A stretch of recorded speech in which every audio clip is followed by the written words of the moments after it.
I am constantly caused an unnecessary and unhealthy amount of stress when handling important files, all because delete is located right next to rename. Oops, thought this was okay. Anyway, who wants a video? 3, 2, 1, go! Yeah! The show is starting right now! Like any excited gamer, I too watched the latest various assortment of presentations from E3 2021. I'm a huge Mega Man fan, so most of my childhood was spent on the NES and SNES playing Mega Man games and the accompanying series available on those consoles. So by association, I'm a pretty big Nintendo fan, and that's the one I was looking forward to the most. But this year, I happen to be one of the fortunate ones who got exactly what they wanted from E3. Wait, no, not that. But any day now, because it's coming soon, right? But I'm actually talking about the announcement of Danganronpa for the Nintendo Switch. I was very excited to hear about it, but it also filled me with a different kind of dread. Danganronpa is my second favorite series right after Mega Man, and between all of the Legacy collections and Mega Man 11, I have almost the entire series right on my Switch. Battle Network Legacy Collection also coming soon, right? Right? Please? But I can say, I finally have my first and second favorite series in the original form, with a few additional features, all in one place. But I'm very privileged to be able to say that, and it saddens me that there's a lot of gamers who can't and possibly never will, due to no fault of their own. I already own the original Vita versions of Danganronpa games, except for V3, but I ended up buying that one on Steam, as well as rebuying the other versions on Steam just so I'll have PC versions that I'll be able to own for the rest of my life, and play on pretty much anything. I have no need to rebuy it again for Switch, as I already have a perfectly functional port that contains the important parts of the game, but of course I'm gonna buy Danganronpa Decadence, and that's not even taking into account the slight extra incentive offered by the new Danganronpa S side game. Another unique benefit to Danganronpa is that it will never really need a quote-unquote remaster due to its visual art style. Part of that comes from it being more of a visual novel, but it has such a definitive art style that will never really need to be polished compared to a lot of older games and even quite a few newer 3D graphics. So Danganronpa only needs ports in order for it to thrive, and that's not something a lot of series can say about their ports. Danganronpa is 10 years old, and depending on the scope, you could treat it as old, as 10 years is a pretty large chunk of time, or it's still relatively young compared to a lot of other long-established series celebrating their 30th anniversaries. But regardless of how you measure it, the developers at Spike Chunsoft have done an amazing job offering so many different ports, making sure anyone interested has a pretty good opportunity to play the game. Back in my introduction to the series when it was only available on Vita, I started off by watching the anime. I made it about 6 episodes in before I made a Facebook post saying how captivating this bizarre series had started becoming to me.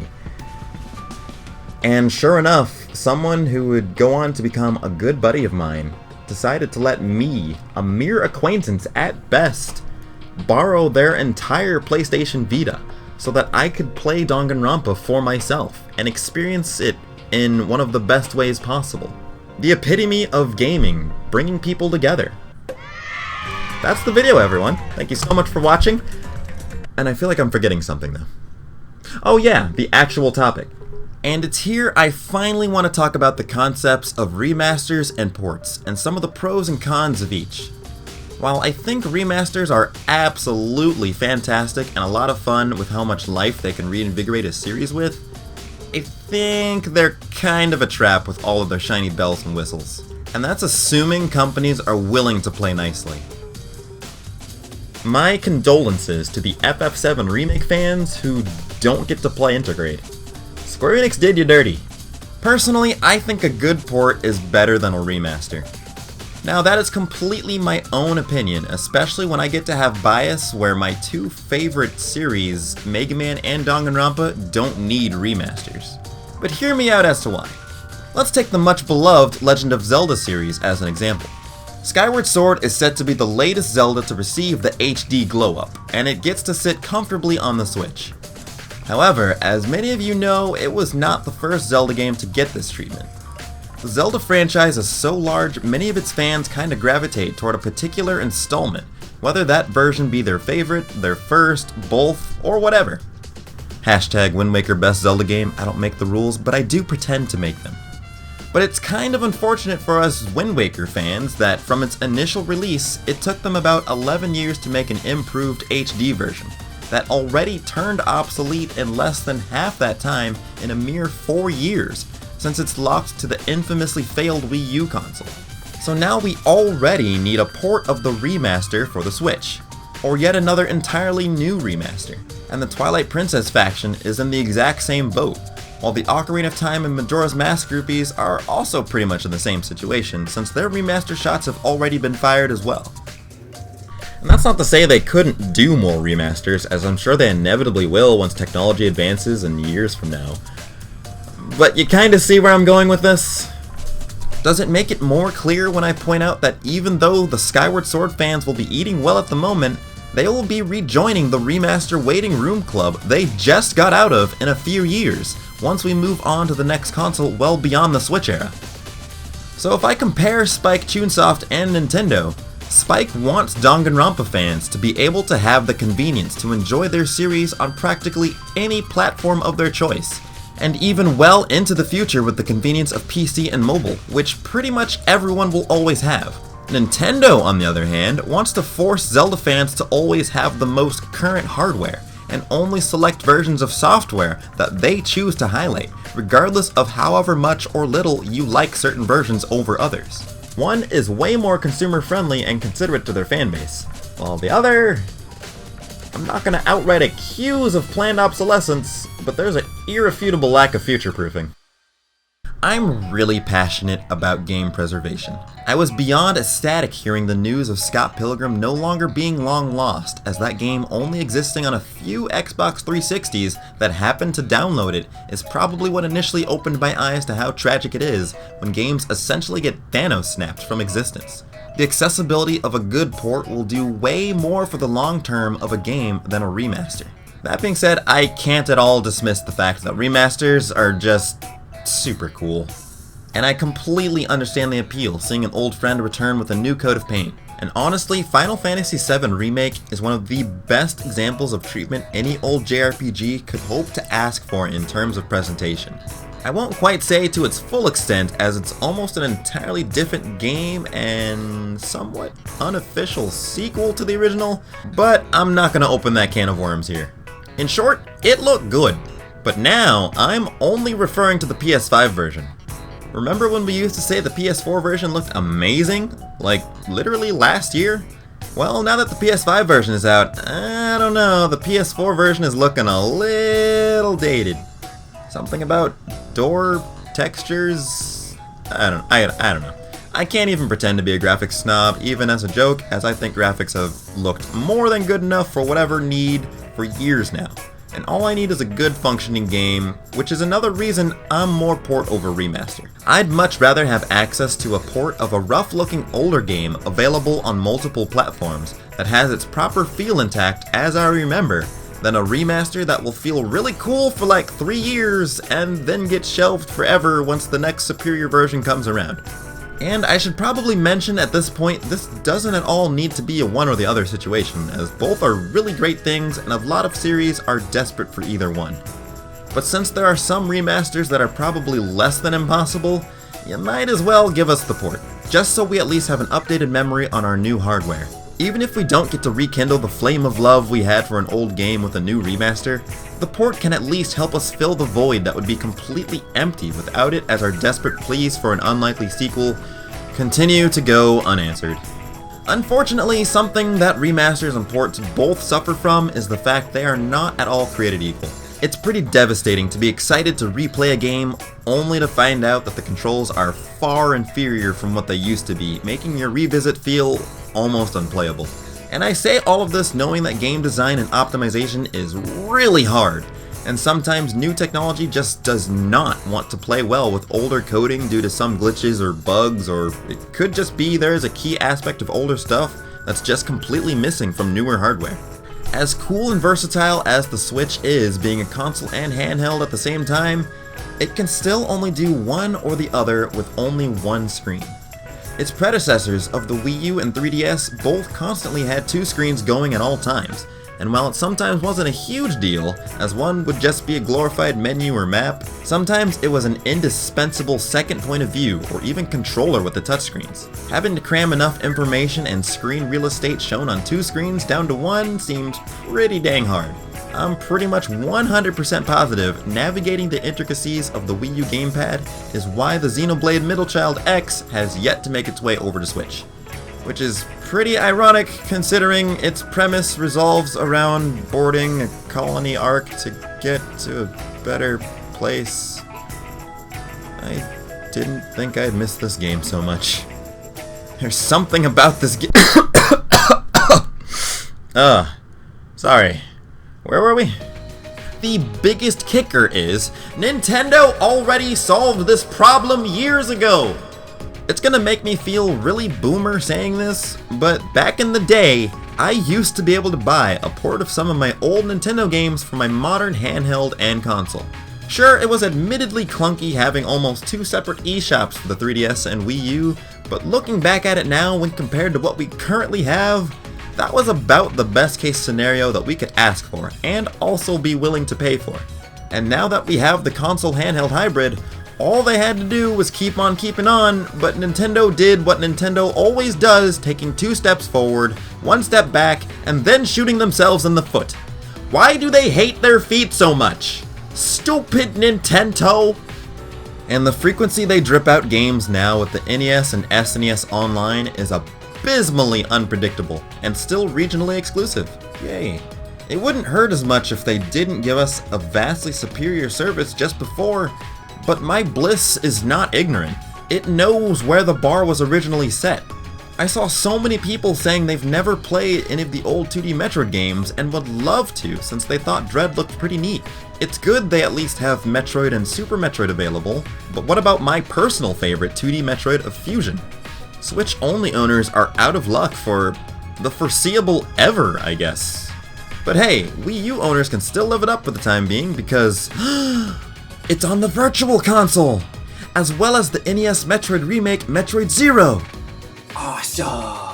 I don't know what went wrong and why they decided to get rid of it, but at some point, Nintendo is gonna have to bring it back or reboot it under a different branding, because I can't imagine any better method than an all-encompassing Nintendo Steam Power online service, where I can just buy a game out of the many within the Nintendo backlog, add it to my Nintendo Online account, and then I can play it on any of my Nintendo hardware, present or future, that can connect to the online service. I'm willing to pay per game like we used to, and there's no way that doesn't bring in more money than an annual $20 online subscription. You think I won't spend at least $20 per year buying a mere $4 or $5 games? I am sad to report how dead wrong you are and how way over budget I will be going. Especially when you keep adding to the vast online catalog and twist my arm with a promotional sale every now and then. New Metroid Dread coming out? All Virtual Console Metroid games are $1 off. Instead of $4.99, they're now $3.99. Awesome! There's just too many games that aren't available, and at the current rate we're going, it will take no less than 100 years to get them released on Switch Online. The console classics were kinda fun, but still super limited in their game catalogs, and next up is supposed to be an N64 classic, but with how halted that approach seems to be, and how much trickier 3D games are than 2D as well as larger files, it kinda feels scrapped at this point, but who knows, maybe they're saving that announcement for a rainy day. But then we finally get to the interesting part. 3D game ports, but most specifically the Nintendo GameCube. What I consider to be Nintendo's least favorite console child. It financially lost out to Nintendo's console competitors back when console wars were all a rage. But in terms of ports, there is a much bigger internal problem that Nintendo can't ignore when it comes to the Virtual Console GameCube. And that is one word.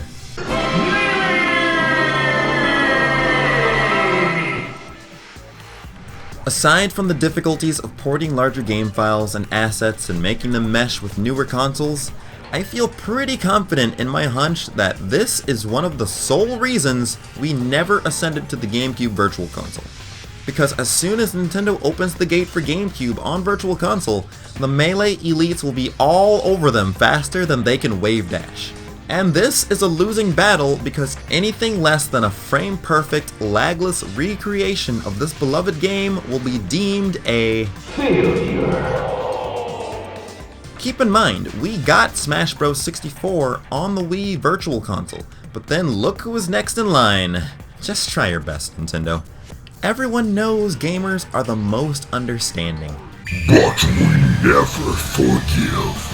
They have tried to one-up themselves to make even more enticing sequels, but they cannot get out from the shadow of this game. In the eyes of the Melee community, Brawl, failure. Smash 4, failure. Even with all Smash Ultimate has to offer and still does, cannot and will not ever top the particular feel offered by Melee. Even a fan-made mod does not replace Melee for a dedicated group of the Smash fanbase because it's not Melee. But Nintendo can't fail if they never even try.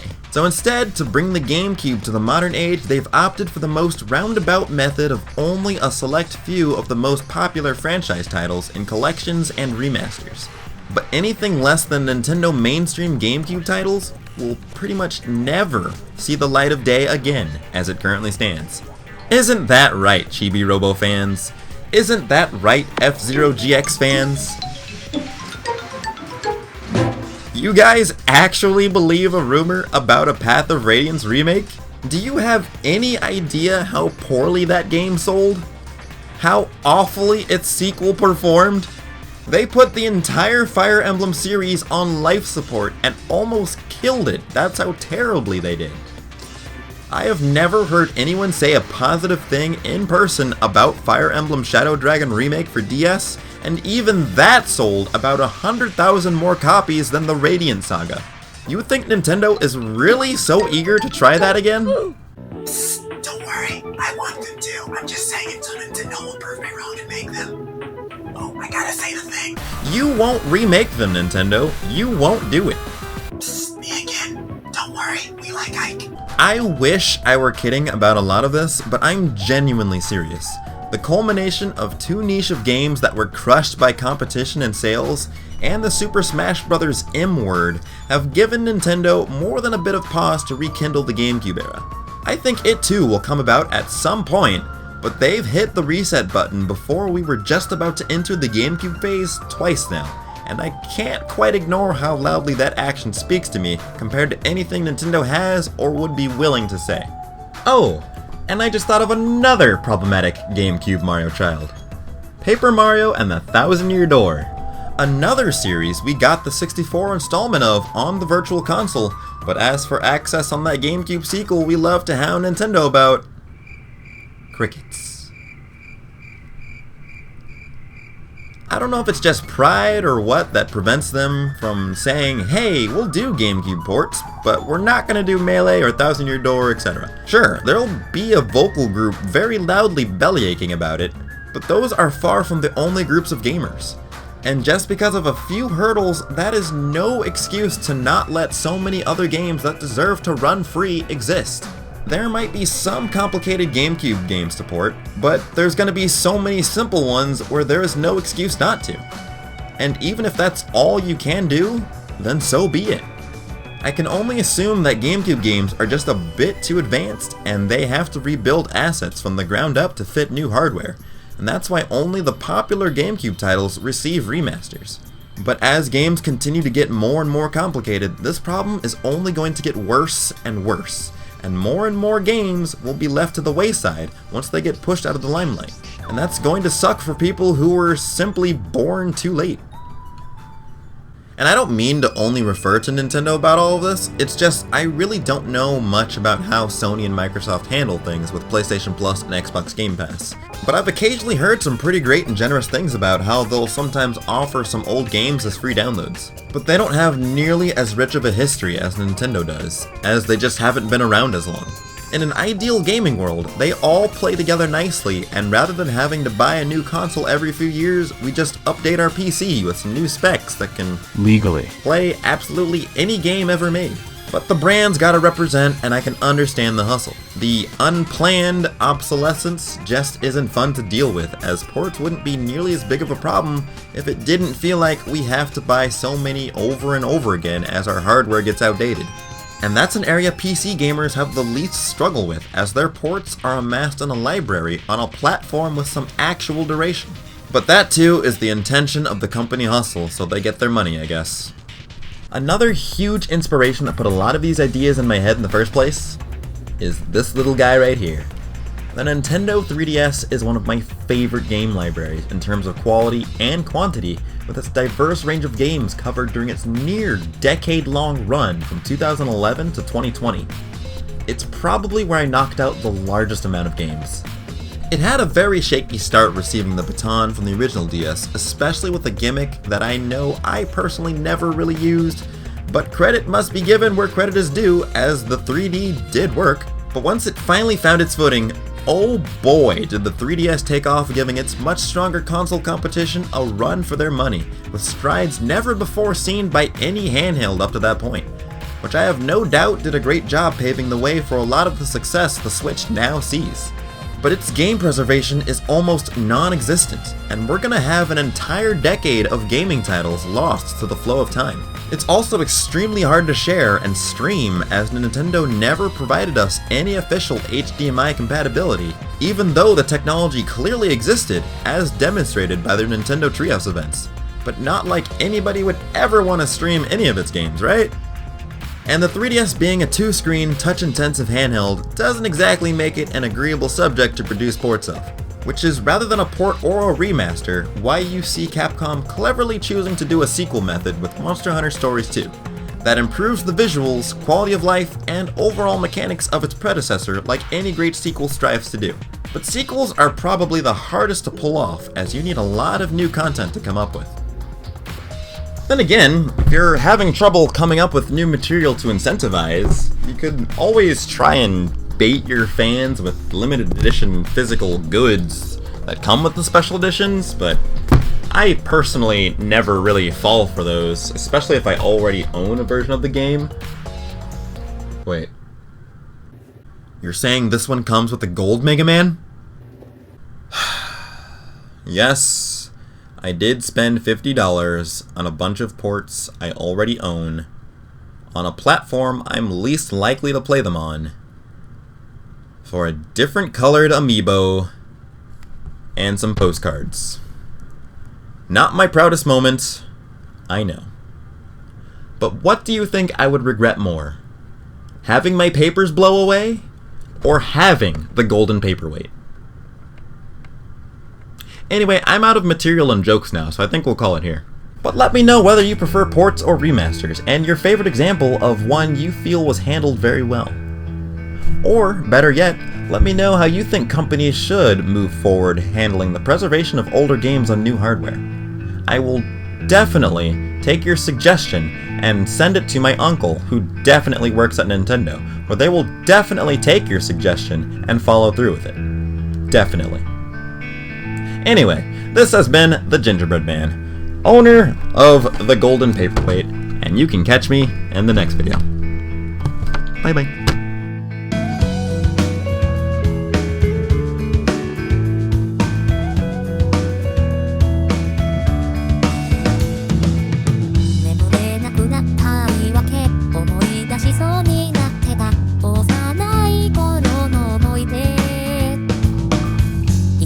父と二